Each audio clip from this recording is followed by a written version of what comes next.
Okay, so do y'all remember a couple weeks ago we were talking about literary time periods and the time period that came before Romanticism, which is Neoclassicism? Today we're going to go forward in time and talk about Romanticism. But first I want to ask y'all, why do you think it's important, just as kind of a review, to know different literary time periods? How do you think that can help you? Yes, Mary Chris? Well, it helps you gain a better understanding of the work because oftentimes it's a product of the literary time period. Very good. That's basically what I have on here to gain a better understanding of the text, the culture that's surrounding the text, which will in turn give you tools for your analysis. And it will give you some sort of historical context that you can use to, again, gain a better understanding of the text.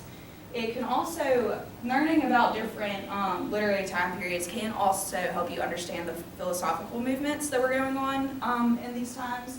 You can learn how language has evolved, and it also kind of helps to understand what has shaped our culture in the past. So I wanted to, here's just a list. We've talked about these before: the medieval, the Renaissance, and the Enlightenment, or the Neoclassicism. And now we are going to keep talking about Romanticism because we are actually going to learn a little bit about the Gothic tomorrow, which will be in line with what we're going to read. So here is just a review of Neoclassicism. I wanted to do this as kind of like get y'all to help me review it, but I messed my PowerPoint up. So the main point here is that Neoclassicism was kind of like the Age of Reason. A lot of it stemmed from that. As y'all learned last week, we have our 3 periods, and they looked, as Neoclassicism kind of implies, they were looking for inspiration through the classics. They also had emphasis on form and literary conventions, and the common forms were things such as like essays or letters, odes, because they were, a lot of times, authors writing in this period were trying to appeal to the public. We are dealing with a lot of public writing. But now we're going to talk about Romanticism. So if it is a response to Neoclassicism, what do you think, if they're kind of rebelling against Neoclassicism, what do y'all think that they might be doing in Romanticism? Caroline, do you have any idea? Well, they're probably going to focus on more imaginative topics. You are 100% right. We have a lot of value on emotion as opposed to reason. There is also a huge emphasis on nature, especially finding your spirituality through nature. And they, unlike the Neoclassicists or the people who were writing in the Enlightenment time period, they rejected the traditional form and conventions. This is when we get blank verse, and it's not so much as stylized as it was in Neoclassicism.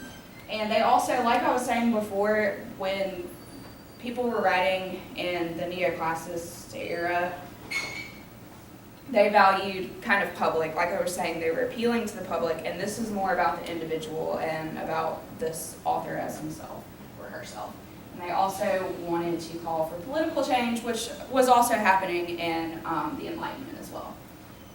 So these are some of the Romantic authors that are most well known. We have William Wordsworth, which we're actually going to read a poem that he wrote in just a second. We have Mary Shelley, which y'all are about to start reading, Frankenstein, so I wanted to include her on there. And then we have Herman Melville and Nathaniel Hawthorne and Walt Whitman, which Walt Whitman comes a little bit later, and William Blake comes a little bit before this, but William Blake was really William Wordsworth gets credited with kind of starting the Romantic movement, but Blake was doing it a little bit before William Wordsworth wrote lyrical ballads.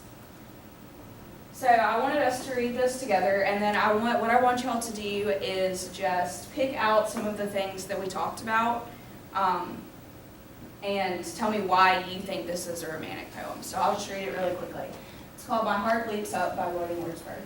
My heart leaps up when I behold a rainbow in the sky. So was it when my life began. So it is now I am a man. So be it when I shall grow old or let me die. The child is father of the man. And I could wish my days to be bound each to each by natural piety. So, Scott, what do you see just off the bat? Just the second sentence, a rainbow in the sky, they're talking about nature, Mhm. and he's trying to make that connection throughout the whole thing. Good job. What about you, Aaron? Can you pick out anything else? I mean, I go to the very last and say, he even mentions the idea that like nature and natural piety, it's not just, the flat out reasoning, it's trying to again connect everything back to the natural. Very good.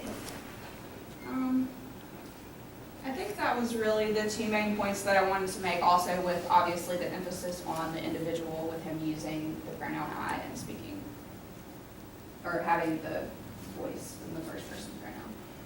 So, how am I on, what time is it, Dr. Today? You have 4 or 5 minutes. Okay. Well, what we're gonna do, I'm just gonna hand this out for homework, is I want y'all to fill out this worksheet for me. It's just going over what we just did. And I also want you to start reading Frankenstein because, thank you. Oops, sorry. Next time we are going to talk about the Gothic a little more in depth. And I want you to go ahead and probably read the first couple chapters of it so you have sort of an idea of what's going on in the Gothic and how it relates to Romanticism.